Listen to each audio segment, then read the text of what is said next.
Friends, ഇന്ന് നമുക്ക് ലഞ്ചിന് കരിമീൻ ഫിഷ് മോളിയും അതുപോലെ തന്നെ നമ്മൾ ബേക്ക്ഡ് കരിമീനാണ്.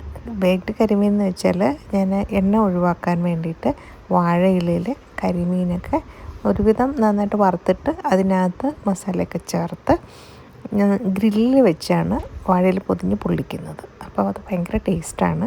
അതോടൊപ്പം തന്നെ നമ്മൾ ഇവിടെ ഫിഷ് മോളിയും വെച്ചിട്ടുണ്ട്, കരിമീൻ മോളിയാണ് വെച്ചേക്കുന്നത്. അതാണ് നമ്മുടെ ഇന്നത്തെ സ്പെഷ്യൽ ലഞ്ച്.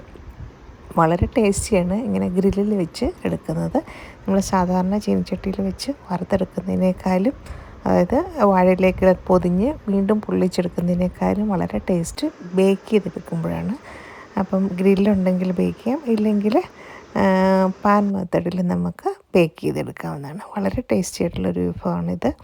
അതുപോലെ തന്നെ എണ്ണ അധികം ഉപയോഗിക്കേണ്ട ആവശ്യമില്ല. വളരെ ഹെൽത്തി ആയിട്ടുള്ള ഒരു ലഞ്ചാണ് ഇന്ന് നമ്മൾ റെഡിയാക്കിയിരിക്കുന്നത്. നിങ്ങൾക്ക് എല്ലാവർക്കും ഇഷ്ടപ്പെട്ടു എന്ന് വിചാരിക്കുന്നു. ഇഷ്ടപ്പെട്ടുവെങ്കിൽ ലൈക്ക് ചെയ്യുക, ഷെയർ ചെയ്യുക.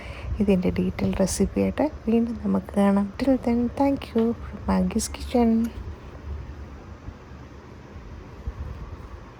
Please subscribe my channel for more recipes.